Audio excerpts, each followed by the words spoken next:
الله أكبر الله أكبر لا إله إلا الله والله أكبر ولله الحمد. الله أكبر لا إله إلا الله والله أكبر ولله الحمد. الله أكبر كبيرا والحمد لله كثيرا وسبحان الله ذكرة وأصيلا. الحمد لله الحمد لله الحمد لله حمدا كثيرا. الحمد لله الذي خلقنا وخلق العباد كله. إن الحمد لله نحمده ونستعينه ونستغفره ونعوذ بالله من شرور أنفسنا ومن سيئات أعمالنا. من يهده الله فلا مضل له ومن يضلله فلا هادي له. وأشهد أن لا إله إلا الله وحده لا شريك له وأشهد أن محمدا عبده ورسوله. أما بعد فإن خير الحديث كتاب الله وخير الهدي هدي محمد صلى الله عليه وسلم وشر الأمور محدثاتها وكل محدثة بدعة وكل بدعة ضلالة وكل ضلالة في النار. معزز سامعین اکرام، قابل احترام بزرگوں، نوجوان ساتھیوں، نیز پردہ نشین ماؤں اور بہنوں، اللہ رب العالمین کا بے انتہا فضل اور احسان ہے کہ اللہ رب العالمین نے ہمیں اپنے گھر کے اندر جمع ہو کر اپنا نام بلند کرنے کی توفیق بخشی. اللہ اکبر لا الہ الا اللہ واللہ اکبر وللہ الحمد. اللہ اکبر کبیرا والحمد للہ کثیرا وسبحان اللہ بکرۃ واصیلا. اللہ رب العالمین سے دعا ہے کہ اللہ رب العالمین ہمیں بارہا یہ توفیق بخشے کہ ہم اس کا نام اس کی مسجد میں، اس کی زمین پر، اس کی بنائی ہوئی دنیا کے اندر بلند کرتے رہیں. آمین. عید کا یہ موقع جو اللہ نے ہمیں عطا کیا ہے یقیناً ایک خوشی کا موقع ہے، ایک ایسا موقع ہے کہ جس خوشی کو ہر مسلمان اپنی زندگی کے اندر بارہا چاہتا ہے. اللہ سے دعا ہے کہ اللہ خوشیوں بھرا یہ موقع ہماری زندگی میں ہمیں بار بار نصیب فرمائے. آمین. معزز حاضرین، اللہ رب العالمین نے مسلمانوں کو خوشی کے دو عظیم موقع عطا کیے ہیں. ایک وہ جو رمضان کے بعد آتا ہے جسے ہم عید الفطر کے نام سے یاد کرتے ہیں، اور دوسرا موقع یہ ہے جو اللہ ذی الحجہ کے مہینے میں ہمیں عطا کرتا ہے، جس میں مسلمانوں کی ایک چنندہ جماعت اللہ کے گھر خانہ کعبہ کا طواف کرتی ہے، صفا مروہ کی سعی کرتی ہے، مینا کے اندر اللہ کے دیے ہوئے پالتو چوپایوں پر اللہ کا نام لیتی ہے، اور باقی لوگ جو دنیا کے مختلف گوشوں میں موجود ہیں وہ اسی مہینے میں 10 تاریخ کو اللہ کا نام بلند کرتے ہیں، اللہ کا نام اللہ کے دیے ہوئے پالتو چوپایوں پر لیتے ہیں. یہ موقع اسے ہم عید الاضحیٰ کے نام سے جانتے ہیں. در حقیقت یہ عید حضرت ابراہیم علیہ السلام کی یاد میں منائی جاتی ہے. حضرت ابراہیم علیہ السلام کے ذریعے زندہ کی گئی ایک سنت کو، جس کو اللہ کے رسول صلی اللہ علیہ وسلم نے رواج بخشا ہے. اللہ کے رسول صلی اللہ علیہ وسلم کے بتائے گئے طریقے پر آج مسلمان دنیا کے گوشے گوشے میں اس سنت کو زندہ کرتے ہیں، جسے عید الاضحیٰ اور قربانی کے نام سے یاد کیا جاتا ہے. حضرت ابراہیم علیہ السلام کے جن کی یہ سنت ہے، ایک ایسے پیغمبر تھے، ایک ایسے شخص تھے کہ جنہوں نے عراق کے اندر جنم لیا، اور جس دھرتی پر انہوں نے جنم لیا تھا، جس علاقے میں وہ پیدا ہوئے تھے، وہ ایک ایسا علاقہ تھا جو بت پرستی کا گڑھ تھا. ہر شخص بت پرستی کے اندر مبتلا تھا. خود حضرت ابراہیم علیہ السلام کے والد بت اپنے ہاتھوں سے بنایا کرتے تھے اور بازار میں فروخت کرتے تھے. یہی ان کی تجارت تھی، اسی سے ان کا گزر بسر ہوا کرتا تھا. ابراہیم علیہ السلام کو اللہ نے ہدایت دی اور انہوں نے اپنے باپ کو نصیحت کی کہا یا ابت لم تعبد ما لا يسمع ولا يبصر ولا يغني عنك شيئا، کہ ابا آپ ان بتوں کی عبادت کیوں کرتے ہیں، ان کو کیوں پوجتے ہیں، یہ نہ تو سن سکتے ہیں، نہ دیکھ سکتے ہیں، نہ آپ کو کوئی فائدہ پہنچا سکتے ہیں، نہ کسی نقصان سے بچا سکتے ہیں، بھلا پھر ان کی عبادت کیوں کی جاتی ہے؟ ابراہیم علیہ السلام کے والد اپنے بیٹے کی بات نہیں مانتے، کہتے ہیں مجھے چھوڑ دو ورنہ میں تمہیں لَأَرْجُمَنَّكَ، تمہیں رجم کر دوں گا، تمہیں سنگسار کر دوں گا۔ بیٹا اپنے باپ اپنے بیٹے کو مارنے کی دھمکی دیتا ہے کہ اگر تم اس توحید کی دعوت مجھے دو گے، اس دعوت کو بلند کرو گے تو میں تمہیں سنگسار کر دوں گا، تمہارا نام و نشان مٹا دوں گا۔ لیکن ابراہیم علیہ السلام نہیں رکتے، ابراہیم علیہ السلام لوگوں کو سمجھاتے ہیں، لوگوں کو نصیحت کرتے ہیں کہ ان بتوں کی پرستش تم کیوں کرتے ہو، لوگوں کو توحید کی دعوت دیتے ہیں لیکن لوگوں پر اثر نہیں پڑتا۔ بادشاہ کے دربار میں بھی جاتے ہیں، بادشاہ کو بھی سمجھاتے ہیں لیکن وہ بھی حضرت ابراہیم کی بات نہیں مانتا۔ بادشاہ کہتا ہے تمہارا رب کون ہے؟ حضرت ابراہیم کہتے ہیں میرا رب وہ ہے جو جس کو چاہتا ہے زندگی دیتا ہے، جسے چاہتا ہے موت دیتا ہے، زندگی اور موت اس کے ہاتھ میں ہے۔ بادشاہ کہتا ہے یہ کام تو میں بھی کر سکتا ہوں، لہذا وہ دو قیدیوں کو بلاتا ہے، ایک کو قتل کرا دیتا ہے، دوسرے کو چھوڑ دیتا ہے، کہتا ہے دیکھو میں نے ایک کو زندگی دے دی اور دوسرے کو میں نے موت سے ہمکنار کیا۔ حضرت ابراہیم کہتے ہیں کہ لگتا ہے اس کے سمجھ نہیں آئی، یا سمجھنے کے باوجود لوگوں کو گمراہ کرنا چاہتا ہے۔ حضرت ابراہیم کہتے ہیں کہ میرا رب وہ ہے جو سورج کو پورب سے نکالتا ہے، پچھم میں ڈباتا ہے، اگر تم اپنے آپ کو رب مانتے ہو تو سورج کو پچھم سے اگاؤ اور پورب میں ڈباؤ۔ فَبُهِتَ الَّذِي كَفَرَ، کافر حیران رہ جاتے ہیں، ان کے پاس کوئی جواب نہیں ہوتا، لیکن ابراہیم علیہ السلام کی بات نہیں مانتے، اللہ کی توحید کا اقرار نہیں کرتے، لہذا حضرت ابراہیم ایک تدبیر سوچتے ہیں کہ انہیں سکھایا جائے، سمجھایا جائے۔ اور پھر یوں ہوتا ہے کہ ایک عید کے موقع پر جب لوگ اپنے میلے ٹھیلے میں گئے ہوتے ہیں، حضرت ابراہیم پیچھے رہتے ہیں اور ان کے بت خانے میں جا کر مورتیوں کو توڑ ڈالتے ہیں، کسی کا ہاتھ توڑ دیتے ہیں، کسی کی ٹانگ توڑ دیتے ہیں، کسی کا سر توڑ دیتے ہیں اور کلہاڑا سب سے بڑے بت کے اوپر رکھ دیتے ہیں۔ لوگ بازار سے واپس آتے ہیں، کہتے ہیں چلو اپنے معبودوں کے آگے سر ٹیک آئیں، انہیں کچھ نذرانہ پیش کر آئیں۔ عبادت خانے کا دروازہ کھولتے ہیں تو عجیب منظر ہے، کوئی معبود ہاتھ سے بے معذور ہے، کسی کا ہاتھ ٹوٹا ہے، کسی کی ٹانگ کہیں پڑی ہے، کسی کا سر غائب ہے۔ پریشان ہو کے کہتے ہیں کہ یہ کیا ہوا، آخر یہ کس نے کیا ہمارے معبودوں کے ساتھ؟ ایک آواز آتی ہے کہ ہم نے ایک جوان کو سنا ہے، سمعنا فتى يذكرهم يقال له ابراہیم، کہ ایک نوجوان ہے جسے ابراہیم کہتے ہیں، وہ اس طریقے کی گفتگو کرتا تھا، اسی کو بلا کر معلوم کرتے ہیں۔ ابراہیم علیہ السلام آتے ہیں، ان سے پوچھا جاتا ہے، وہ کہتے ہیں مجھ سے کیوں پوچھ رہے ہو، اپنے معبودوں سے پوچھو جو تمہاری مشکلیں ختم کر سکتے ہیں، تمہاری مدد کر سکتے ہیں، کیا اتنی سی بات کا جواب نہیں دے سکتے؟ یہ سب سے بڑا جو بت ہے یہی شاید ناراض ہو گیا ہوگا اور اس نے کلہاڑی سے دوسرے بتوں کے ہاتھ پاؤں توڑ دیے ہوں گے۔ لوگ کہتے ہیں یہ تو عجیب بات ہے، یہ تو بول ہی نہیں سکتے، ان سے بھلا کیسے پوچھیں؟ لیکن پھر کہتے ہیں کہ ابراہیم یہ تمہاری حرکت ہے، اس کی ہم سزا تمہیں دیں گے۔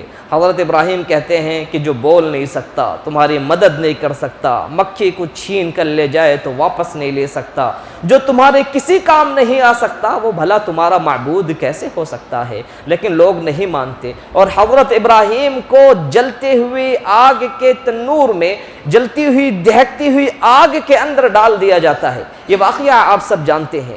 حضرت ابراہیم علیہ السلام کو یہ سزا دی گئی، کس لیے؟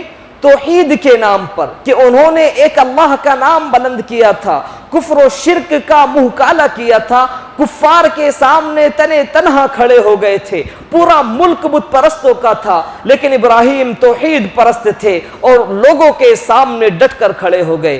آخر لوگوں نے حضرت ابراہیم کو اپنے شہر سے نکال دیا، ملک عراق چھوڑ کر آپ فلسطین چلے گئے، اس کے بعد آپ مصر گئے، مصر سے آپ کو ہاجرہ ملی۔ یہ سارے واقعات پیش آئے۔ حضرت ابراہیم علیہ السلام پریشانیاں جھیلتے رہے، جس معاشرے میں پیدا ہوئے اس معاشرے نے قبول نہیں کیا، توحید کی دعوت قبول نہیں کی، آپ کو آگ میں ڈال دیا، گھر بار چھوڑنے پر مجبور ہو گئے، والد نے بیٹے کا ساتھ نہیں دیا، شادی ہو گئی تو بیوی سے اولاد پیدا نہیں ہوئی۔ جب ایسا معاملہ پیش آیا تو بیوی کہتی ہے کہ ایسا کرو ابراہیم، یہ جو باندھی ہے ہماری یہ ہاجرہ، تم اس سے نکاح کر لو، ہو سکتا ہے اللہ اس سے تمہیں اولاد نواز دے۔ حضرت ابراہیم ہاجرہ سے شادی کرتے ہیں اور اللہ کا کرنا ہوتا ہے کہ اسماعیل پیدا ہو جاتے ہیں۔ کہا جاتا ہے کہ اس وقت جب حضرت ابراہیم کو اولاد نصیب ہوئی ان کی عمر 80 سال تھی۔ 80 سال تک بنا اولاد کے صبر کرتے رہے، کوئی پریشانی نہیں ہوئی۔ حضرت ابراہیم کی آزمائش ہوئی، آزمائش میں کھرے اترے۔ ایسا نہیں ہوا کہ شادی کے بعد اولاد نہ ہوئی ہو تو حضرت ابراہیم کسی مزار پر چلے گئے ہوں، یا حضرت ابراہیم کسی بابا کے پاس چلے گئے ہوں کہ دھاگا کر کے دے دو، پیٹ کاٹ دو، کوکھ بندھی ہوئی لگتی ہے، فلاں لگتا ہے، فلاں لگتا ہے، تاکہ بچہ پیدا ہو جائے۔ بلکہ انہوں نے صبر کیا، توحید کا دامن پکڑے رکھا کہ اولاد دینا اللہ کا کام ہے۔ 1 سال میں نہیں ہوئی، دوسرے سال میں ہوگی، دوسرے میں نہیں ہوئی تو تیسرے میں ہوگی۔ 80 سال ہو گئے، اللہ نے 80 سال کے بعد اولاد دی، کیونکہ اسی وقت ان کے نصیب میں تھی۔ لہذا ہمیں بھی چاہیے کہ صبر کا دامن پکڑے رکھیں اگر کسی کے ساتھ پریشانی ہوتی ہے۔ کہنے کا مقصد یہ ہے کہ حضرت ہاجرہ سے اللہ نے بڑھاپے کی عمر میں ایک اولاد دی، اور جب وہ اولاد بڑی ہوئی فلما بلغ معه السعي، اللہ رب العالمین فرماتا ہے کہ جب حضرت ابراہیم کے ساتھ دوڑنے پھرنے لائق اسماعیل ہو گئے تو اللہ نے ایک اور آزمائش لی کہ بڑھاپے میں جو اولاد دی تھی، جو ان کے دکھ درد کا سہارا تھا، اللہ خواب میں دکھاتا ہے کہ ابراہیم اپنی اسی اولاد کو اپنے ہاتھوں سے ذبح کر رہے ہیں۔ لہذا فلسطین سے مکہ جاتے ہیں، اسماعیل سے کہتے ہیں یا بنی، اے میرے پیارے بیٹے، انی ارا فی المنام انی اذبحک فانظر ماذا ترى، اے بیٹے میں نے دیکھا ہے خواب میں کہ میں تجھے اپنے ہاتھوں سے ذبح کر رہا ہوں، میرے ہاتھ میں چھری ہے اور تیری گردن ہے، اے بیٹے بتا تیرا کیا ارادہ ہے، تو کیا چاہتا ہے۔ ادھر باپ دیکھیں اللہ کے حکم پر کہ جو آگ میں ڈالا گیا تھا، وہ شخص جو اللہ کی توحید کے لیے اپنا گھر بار چھوڑنے پر مجبور ہو گیا تھا، جسے اللہ نے بڑھاپے میں اولاد دی تھی، اپنے بڑھاپے کے سہارے کو اللہ کے ایک حکم پر قربان کرنے کے لیے تیار ہیں۔ دوسری طرف اس بیٹے کو دیکھیں، بیٹا یہ نہیں کہتا کہ ابا یہ تو ایک خواب تھا، خواب پہ کیا عمل کرنا، چھوڑیے اسے جانے دیجئے، آپ اپنے بیٹے کو قتل کر ڈالیں گے، اپنے بیٹے کو ذبح کر ڈالیں گے۔ بیٹا کہتا ہے یا ابت فعل ما تؤمر، اے ابا اللہ نے آپ کو جس بات کا حکم دیا ہے اسے کریے، اس میں ہچکچائیے مت، اس میں پشو پیش میں مت پڑیے، جو حکم ملا ہے کر گزریے۔ باپ بیٹے گھر سے نکلتے ہیں، خانہ کعبہ کے پاس گھر تھا، چل کر جاتے ہیں مینا میں، بیٹا نیچے لیٹ جاتا ہے، باپ کے ہاتھ میں چھری ہے، باپ بیٹے کو ذبح کرنا چاہتا ہے۔ فلما اسلما وتلہ للجبین، کہ بیٹا زمین پر لیٹا ہوا ہے، قبل رخ اس کا منہ ہے، باپ کے ہاتھ میں چھری ہے، وہ باپ جس کے بڑھاپے کا سہارا یہ بیٹا ہے، باپ اپنے ہاتھ میں چھری لے کر اپنے سہارے کو ذبح کرنا چاہتا ہے۔ وہ بیٹا جو باپ کی آنکھوں میں دیکھ رہا ہے، وہ بیٹا ہچکچاتا نہیں ہے کہ میری موت آنے والی ہے، مجھے ڈر لگنے لگے، ثابت قدم رہتا ہے، کہتا ہے ابا کریے جس کام کا اللہ نے آپ کو حکم دیا ہے۔ آسمان و زمین پریشان ہے، یہ کیا ہو رہا ہے؟ اللہ رب العالمین کہتا ہے نادیناہ اے ابراہیم، کہ جب ایسا ہوا کہ بیٹا زمین پر لٹا ہے، باپ کے ہاتھ میں چھری ہے، ذبح کرنے ہی والے ہیں، گلے تک چھری پہنچ چکی ہے،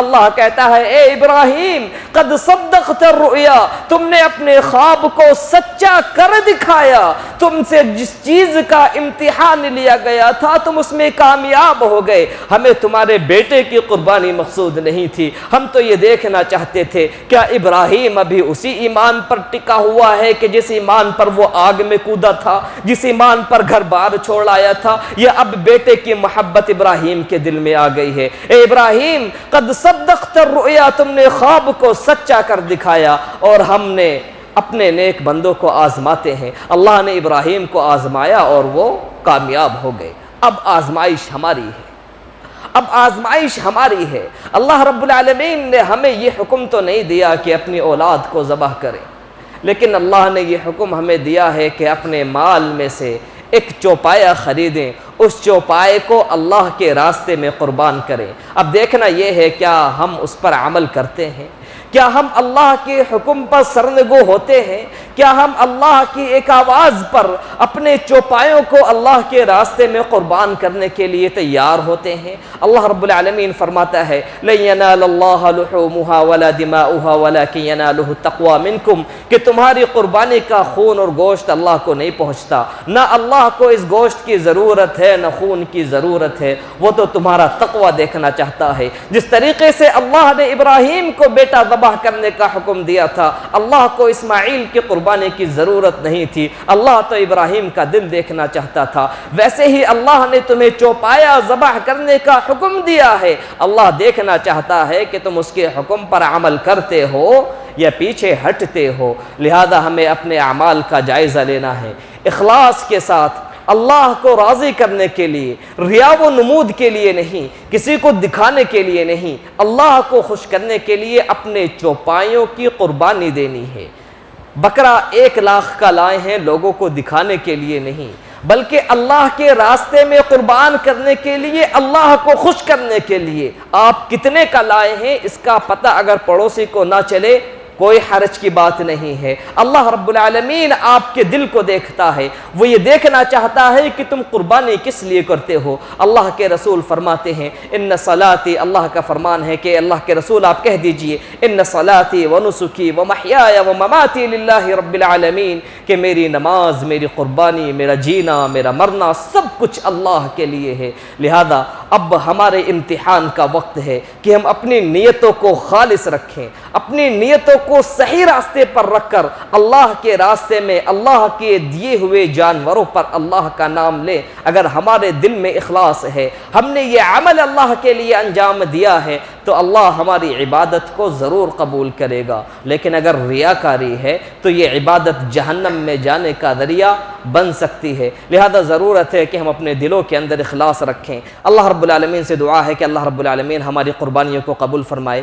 اللہ رب العالمین ہمارے صدقہ و خیرات کو قبول فرمائے۔ جو جانور ہم نے تیار کیے ہیں قربانی کے لیے، اللہ رب العالمین ہمارے دلوں کے اندر اخلاص پیدا کرے، یہ جانور اللہ رب العالمین قبول کرے۔ جو لوگ بے روزگار ہیں اللہ سے دعا ہے کہ اللہ ان کی روزی روٹی کا بندوبست کرے۔ جو مقروض ہیں اللہ رب العالمین ان کے قرض کی ادائیگی کے فیصلے فرمائے۔ اللہ رب العالمین مسلمانوں کو دین اسلام کی طرف پھیر دے، ان کا دین پر چلنا، دین پر ثابت قدم رہنا آسان فرمائے۔ اللہ مسلمانوں کے حج قبول کرے، اللہ نمازیں قبول کرے، روزے قبول کرے۔ جو لوگ بیمار ہیں اللہ انہیں شفاء کاملہ عاجلہ عطا فرمائے۔ اللہ رب العالمین مسلمانوں کو قرآن اور احادیث پر عمل کرنے والا بنائے۔ اللہ رب العالمین ہماری عبادتوں کو قبول فرمائے۔ آمین۔ وآخر دعوانا ان الحمد للہ رب العالمین۔